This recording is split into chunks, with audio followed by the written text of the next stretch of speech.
Alhamdulillahilladzi hadana lihada wa ma kunna linahtadiya laula an hadana Allah. Asyhadu an la ilaha illallah wahdahu la syarika lah wa asyhadu anna Muhammadan abduhu wa rasuluhu la nabiyya ba'dah. Allahumma shalli wa sallim ala sayyidina Muhammadin wa ala alihi wa ashabihi wa man tabi'ah. Amma ba'du fa ya ibadallah, usikum wa iyaya bitaqwallah. فقد فاز المتقون. قال الله تعالى في القرآن الكريم وهو أصدق القائلين: أعوذ بالله من الشيطان الرجيم بسم الله الرحمن الرحيم يا أيها الذين آمنوا اتقوا الله وقولوا قولا سديدا يصلح لكم أعمالكم ويغفر لكم ذنوبكم ومن يطع الله ورسوله فقد فاز فوزا عظيما. Inna Allah wa malaikatahu yusalluna ala nabi ya ayyuhalladzina amanu sallu alaihi wa sallimu taslima. Sadaqallahul azim. Dengan mengucapkan alhamdulillahi rabbil alamin, seraya kita memanjatkan puji dan syukur kita kehadirat Allah subhanahu wa ta'ala atas limpahan rahmat dan karunia-Nya kepada kita sekalian. Sejalan dengan itu, kita menyampaikan doa selawat beriring dengan salam kepada junjungan alam Nabi besar Muhammad sallallahu alaihi wasallam, kepada keluarga dan sahabat beliau sekalian, dengan ucapan Allahumma shalli wa sallim ala sayyidina Muhammadin wa ala alihi wa ashabihi ajma'in. Hadirin kaum muslimin jamaah salat Jumat rahimakumullah. Sebelum kita utamong dalam rukun dua al-khutbah, izinkan khatib untuk beberapa waktu ke depan menyampaikan sedikit mau'izatil hasanah dengan tema pembicaraan kita hati dan hati-hati. Hadirin kaum muslimin rahimakumullah, dalam sebuah hadis yang diriwayatkan oleh Abu Dawud, Rasulullah Muhammad sallallahu alaihi wasallam bersabda, "Ala wa inna fil jasad mudghah. Idza salahat salahal jasadu kulluh wa idza fasadat fasadal jasadu kulluh. Ala wa hiya qalbun." Ketahuilah, sesungguhnya di dalam jasad, dalam tubuh manusia ada segumpal daging. Apabila dia baik, maka baiklah jasad manusia tersebut. Apabila dia buruk, maka buruklah jasad manusia itu. Ketahuilah, segumpal daging itu adalah hati. Rasulullah Muhammad sallallahu alaihi wasallam mengisyaratkan di dalam hadis ini bahwa pangkal seluruh amal ibadah kita bermuara dan berpusat pada hati. Diterima atau tidaknya amal ibadah kita di sisi Allah Subhanahu wa taala sangat tergantung kepada hati. Di dalam banyak periwayatan yang sahih dijelaskan oleh Rasulullah Muhammad sallallahu alaihi wasallam bagaimana keistimewaan dan keutamaan daripada orang-orang yang mampu mengelola hati secara baik. Mereka sangat berhati-hati di dalam mengelola hati. Dalam sebuah hadis yang diriwayatkan oleh Ahmad dan An-Nasai, Anas bin Malik bercerita, dalam satu majelis bersama dengan Rasulullah Muhammad sallallahu alaihi wasallam. Di saat itu Rasulullah Muhammad sallallahu alaihi wasallam bersabda, akan datang sebentar lagi di hadapan kalian seorang penghuni surga. Dengan izin Allah tiba-tiba datang seorang laki-laki dari kalangan Bani Ansar yang wajahnya basah dengan air wudhu. Sebelah tangan kanan terikat sepasang sandal. Kemudian laki-laki Ansar ini menunaikan salat 2 rakaat. Besoknya Rasulullah mengulangi pernyataan yang sama. Akan datang seorang laki-laki penghuni surga. Pernyataan yang sama Rasulullah ulangi selama 3 hari berturut-turut. Salah seorang peserta majelis nakeh Abdullah bin Amr bin As. Dari hari pertama beliau mendengar pernyataan Rasulullah. Beliau ini begitu penasaran dan terus bertanya di dalam hati, siapa gerangan laki-laki ini? Kemudian Abdullah bin Amr bin As mendekati orang Ansar tersebut. Kemudian Abdullah mengatakan, Tuan, saya baru saja bertengkar dengan orang tua saya. Dan saya berjanji di dalam hati saya tidak akan kembali ke rumah orang tua saya selama 3 hari berturut-turut. Tolong Tuan beri tumpangan di rumah Tuan selama hari-hari tersebut. Orang Ansar ini mengatakan, silakan saja. Jangankan 3 hari, sampai kapanpun kamu mau tinggal di rumah saya, ahlan wa sahlan, silakan saja. Tujuan Abdullah bin Amr bin As tidak lain, dia ingin melihat ibadah apa yang dilakukan oleh orang Ansar ini sehingga mendapat jaminan sebagai penghuni surga. Karena pernyataan Rasulullah diulangi 3 hari berturut-turut dalam satu majelis yang sama. 3 hari 3 malam Abdullah bin Amr bin As di rumah orang Ansar tersebut. Beliau tidak mendapati ibadah yang istimewa yang dia lakukan. Sampai-sampai Abdullah bin Amr bin As meremehkan orang Ansar tadi. Di hari yang keempat Abdullah mendekati orang tersebut. Abdullah mengatakan, Tuan, sebenarnya saya tidak pernah bertengkar dengan orang tua saya, dan saya adalah orang yang sangat mencintai mereka. Sampai detik ini saya tidak pernah menyakiti mereka, baik dalam ucapan maupun dalam tindakan saya. Saya sangat mencintai mereka. Namun tujuan saya datang ke rumah Tuan, menginap di rumah Tuan selama 3 hari 3 malam, hanya ingin melihat ibadah yang istimewa yang Tuan lakukan, sehingga Tuan mendapat jaminan sebagai penghuni surga. Pernyataan Rasulullah disampaikan dalam majelis yang sama selama 3 hari berturut-turut, hingga kemudian saya bisa mencontohi amal yang Tuan lakukan, sehingga derajat amal saya sama dengan derajat amal Tuan. Orang Ansar itu mengatakan, demi Allah ya Abdullah, tidak ada ibadah yang istimewa yang saya lakukan. Ketika Abdullah Amr bin As ini ingin berpaling, bahasa lain kena Jawa, gehei kembali le urang Ansar bunuh, ta'ali ya Abdullah, kemari engkau ya Abdullah, demi Allah tidak ada ibadah yang istimewa yang saya lakukan. Ibadah yang saya lakukan tidak lebih daripada apa yang engkau lihat selama engkau nginap di rumah saya 3 hari 3 malam. Namun ada satu ibadah yang tidak pernah saya tinggalkan sampai dengan detik saat ini. Saya tidak pernah memiliki rasa hasad dengki kepada saudara-saudaraku yang lain. Aku tidak pernah membenci mereka, dan sampai dengan saat ini aku selalu mencintai saudara-saudaraku yang lain.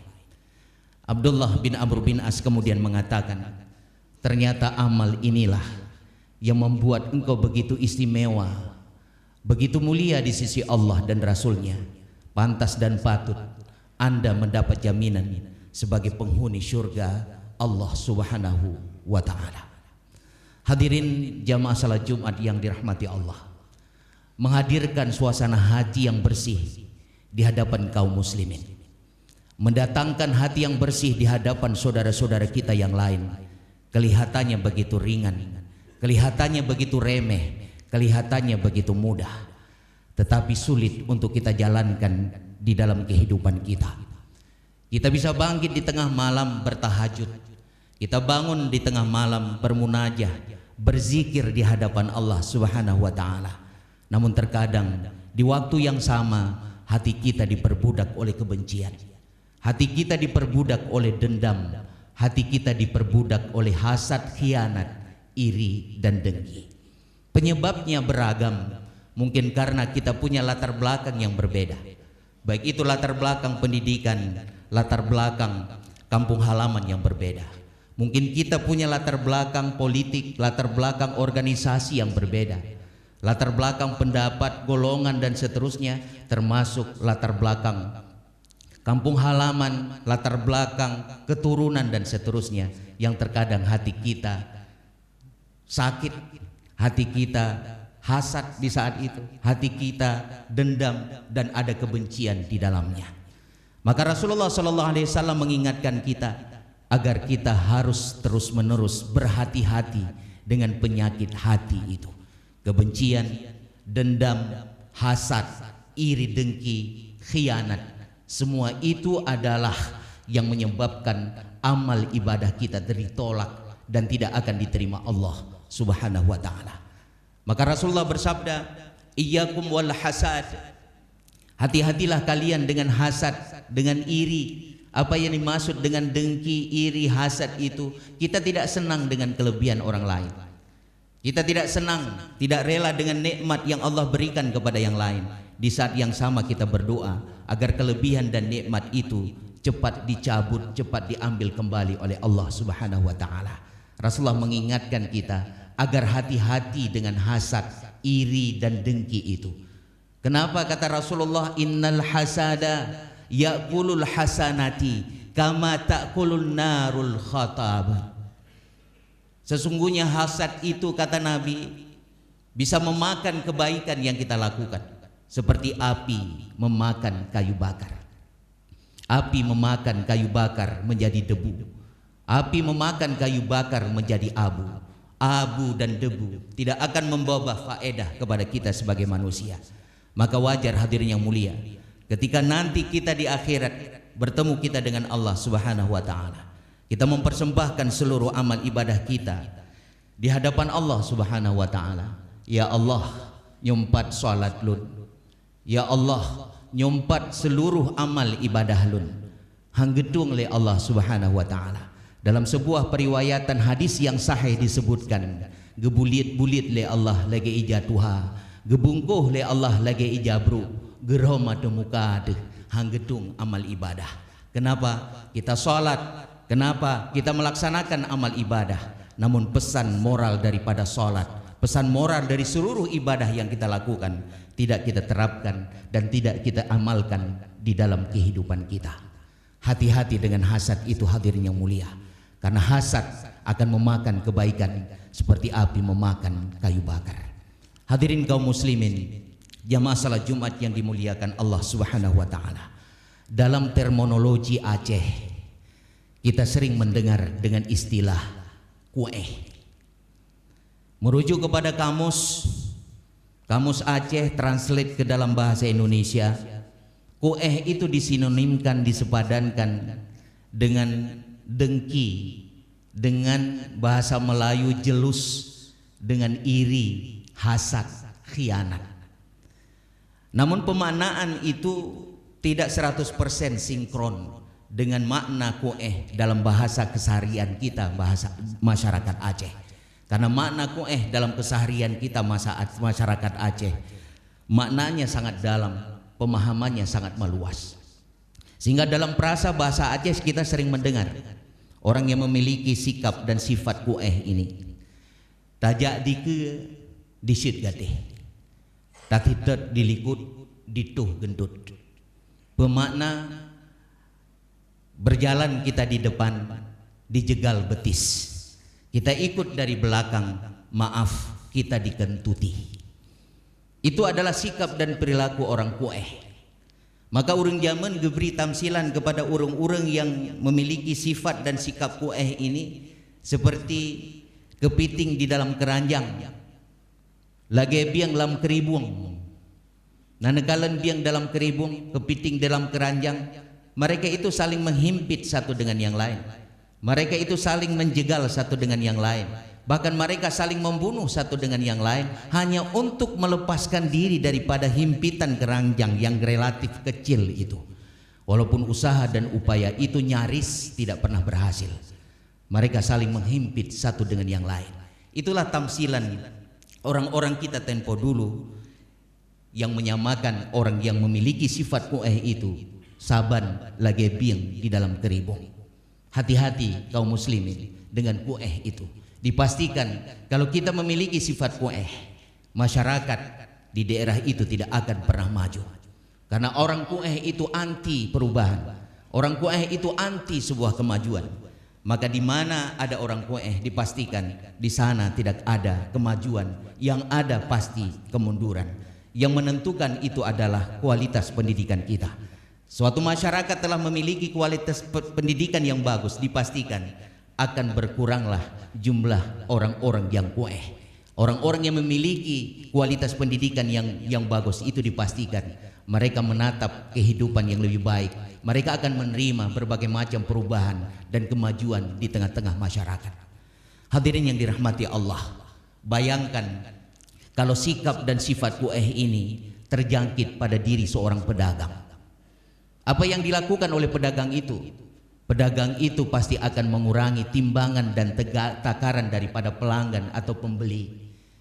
Apa yang dilakukan lagi oleh pedagang yang kueh? Tiap hari dia mencari orang pintar, tiap hari dia mencari dukun agar toko sebelah itu tidak laku dagangannya. Apa yang menjadi akibat daripada perilaku kueh seorang pedagang? Dia akan mendapatkan dampak yang buruk bagi dirinya, juga bagi usaha yang sedang dia kelola itu. Bayangkan hadirin yang mulia, kalau sifat kueh itu ada pada seorang pejabat, kalau kueh itu ada pada seorang pejabat pemerintahan, yang terjadi di dalam lembaga pemerintahan itu adalah perhatian yang luar biasa kepada bawahan-bawahan yang yes man, bawahan-bawahan yang oke bos, bawahan-bawahan yang asal bapak senang. Sementara bawahan yang tidak asal bapak senang, tidak oke bos, tidak yes man dan sebagainya, mereka cenderung tidak dipeduli. Itu adalah pejabat yang kueh. Apa yang terjadi kemudian, dampak apa yang akan dirasakan? Buruk sekali yang akan dirasakan. Ketika menjabat barangkali dia tidak akan merasakan dampak itu, tapi setelah dia selesai menjabat akan ada dampak yang buruk. Di saat dia menjabat barangkali, di saat itu banyak orang yang peduli dengan dia karena tanda tangan masih berlaku. Tapi di saat dia tidak lagi menjabat, tidak ada lagi orang yang mempedulikan dia. Apakah ini pernyataan yang mengada-ngada? Tidak, karena ini adalah dalil dunia yang kita kalian tunggu. Realitas sosial yang kita lihat di tengah-tengah masyarakat kita. Di saat seorang yang sebelumnya ketika menjabat dia kueh, di saat lagi dia tidak lagi menjabat, dia tidak akan mendapat perhatian dari masyarakat sekitarnya. Menyegejau masjid, menyena gejau masjid, hana tahu permen barangkali tengi geduk bak sago tadi. Tidak ada yang mempedulikannya karena ketika menjabat dia itu kueh. Hadirin yang mulia, hati-hati dengan sikap kueh itu. Bayangkan hadirin, kalau sifat kueh itu ada pada diri seorang ustaz, ada pada diri seorang tengku, pada seorang guru dan ulama, dampaknya sangat buruk bagi dirinya, juga bagi masyarakat, bagi lembaga pendidikan yang dia kelola, juga termasuk kepada jamaah yang sedang dia pimpin. Berdampak sangat buruk sekali kalau mereka memiliki sifat dan sikap kueh tersebut. Bayangkan kalau sikap kueh ini ada pada diri seorang istri, ada pada diri seorang suami. Apa yang mereka lakukan? Kalau kueh itu ada pada diri seorang istri, di saat datang keluarga suami, mereka tidak peduli. Begitu pula sebaliknya, kueh itu ada pada seorang suami, di saat datang keluarga istri, suami pula tidak mempedulikannya. Apa yang terjadi kemudian? Berdampak buruk bagi suami istri itu, berdampak buruk juga pada keluarga, dan alamat hancur keluarga itu. Maka sekali lagi, hati-hati dengan kueh ini hadirin yang mulia. Pertanyaan kita kemudian, bagaimana cara kita mengobati penyakit kueh tersebut? Jadikan Al-Quran itu sebagai sahabat kita.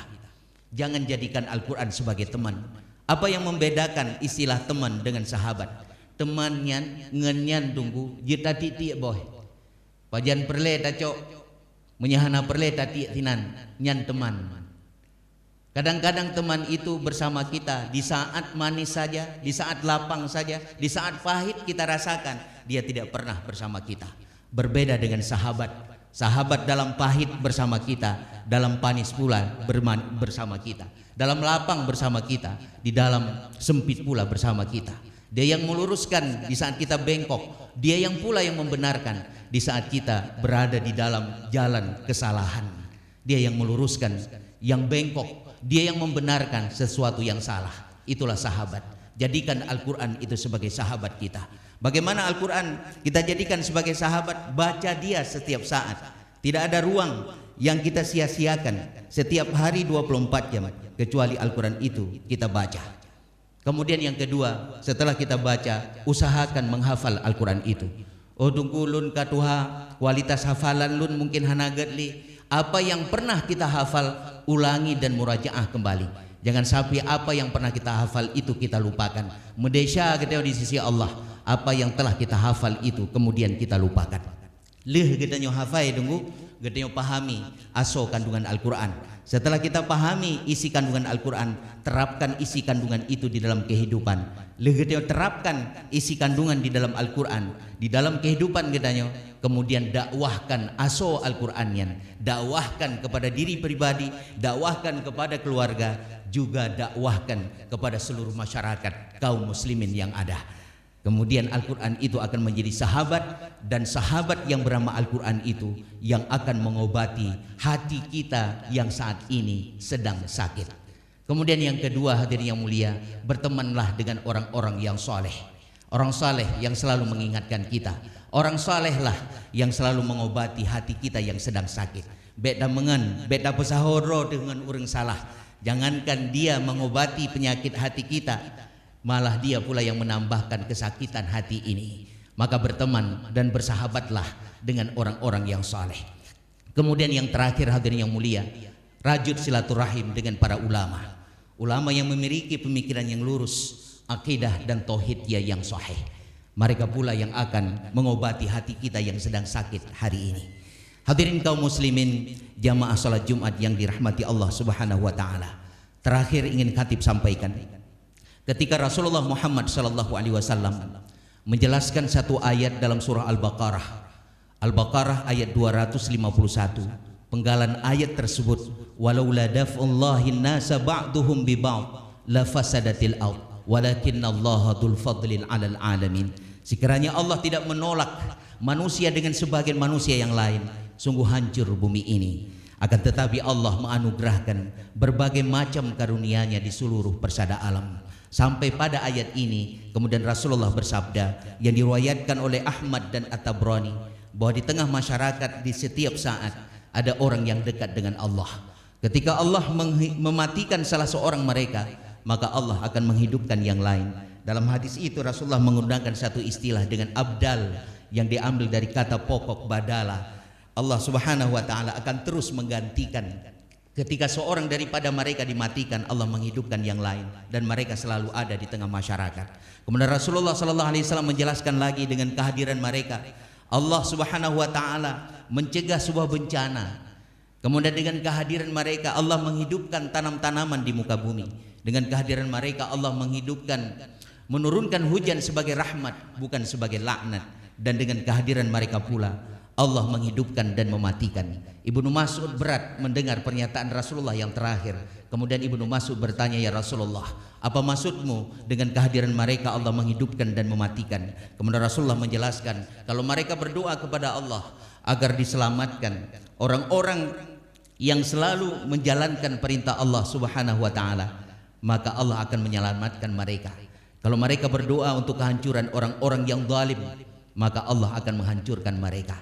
Rasulullah kemudian menjelaskan keistimewaan dan keutamaan mereka di sisi Allah bukan karena mereka banyak puasanya, bukan karena mereka banyak sholatnya, bukan karena mereka banyak hajinya, tetapi mereka memiliki dua sifat utama.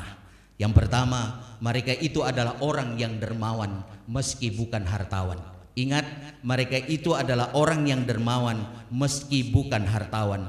Dan yang kedua, mereka memiliki sifat cinta yang tulus lagi ikhlas bagi saudara-saudara kaum muslimin yang lain.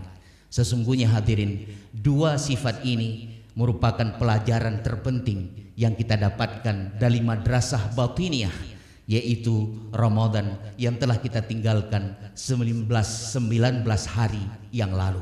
Pelajaran yang sangat penting diantaranya adalah kedermawanan kemudian cinta yang tulus lagi ikhlas kepada saudara-saudara kaum muslimin. Hadirin yang mulia, dua pelajaran ini saja sebagai hasil yang kita dapatkan daripada madrasah batiniah yang bernama Ramadan, mampu kita terapkan di dalam kehidupan nyata kita. Insya Allah di negeri kita ini tidak akan pernah berkekurangan orang-orang yang bertakwa kepada Allah Subhanahu wa taala. Penduduk negeri didiami dan dihiasi oleh orang-orang yang bertakwa kepada Allah. Dengan asbab itulah kemudian Allah Subhanahu wa taala akan menurunkan keberkahan. Diberikan oleh Allah keberkahan, gebuka pintu keberkahan daripada langit dan bumi. Dengan demikian Allah akan menggantikan kehidupan kita. Kehidupan yang buruk sebelumnya menjadi kehidupan yang lebih baik. Terpuruk kita sebelumnya menjadi makmur insya Allah. Sebelumnya mungkin kita tidak berdaya, insya Allah akan digantikan oleh Allah dengan kebahagiaan kita insya Allah. Kita berdoa kepada Allah Subhanahu wa taala, kita sebagai alumni Ramadan ini yang sudah kita tinggalkan 19 hari yang lalu, mampu kita terapkan seluruh ilmu itu dalam kehidupan kita, dan kemudian kita berdoa pelajaran itu sebagai persiapan kita untuk bertemu dengan Ramadan yang akan datang insyaallah. Alhamdulillahilladzi arsala rasulahu bil huda wa dinil haqq liyudhhirahu 'alad dini kullihi wa kafa billahi shahida. Ashhadu an la ilaha illallah wahdahu la sharika lah wa ashhadu anna Muhammadan 'abduhu wa rasuluhu la nabiyya ba'dah. Allahumma salli ala sayyidina Muhammad wa ala alihi wa sahbihi wa man tabi'ah. Amma ba'du fa ya ibadallah, usikum wa iyaya bitaqwallah, faqad fazal muttaqun. Qala Allah ta'ala fil Qur'anil Karim, a'udzu billahi minasy syaithanir rajim. Bismillahirrahmanirrahim. Ya ayyuhalladzina amanu taqullaha haqqa tuqatih wa la tamutunna illa wa antum muslimun. Innallaha wa malaikatahu yusalluna 'alan nabi. Ya ayyuhalladzina amanu sallu 'alaihi wa sallimu taslima. Barakallahu li wa lakum fil Qur'anil azim wa nafa'ani wa iyyakum bima fihi minal ayati wa dzikril hakim wa taqabbala minni wa minkum tilawatahu innahu wal ghafurur rahim.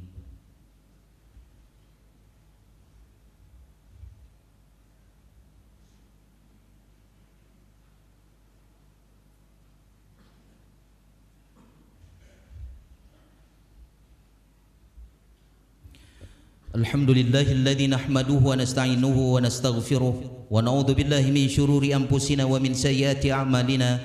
May yahdihillahu fala mudilla lahu wa may yudlil fala hadiya lahu.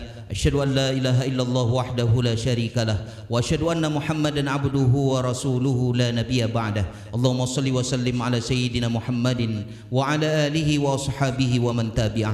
Amma ba'du fa ya ibadallah, usikum wa iyaya bitaqwallah, faqad fazal muttaqun. Qala Allah ta'ala fil Qur'anil Karim, a'udzu billahi minasy syaithanir rajim. Inna lil muttaqina mafaza. Sadaqallahul azim. Allahumma ighfir lil muslimina wal muslimat wal mu'minina wal mu'minat al ahya'i minhum wal amwat wa tabi' bainana wa bainahum bil khairat birahmatika ya arhamar rahimin. Rabbana atina fid dunya hasanah wa fil akhirati hasanah wa qina adzaban nar. Ibadallah, wa la dzikrullahi akbar wallahu ya'lamu ma tasna'un. Aqimus shalah.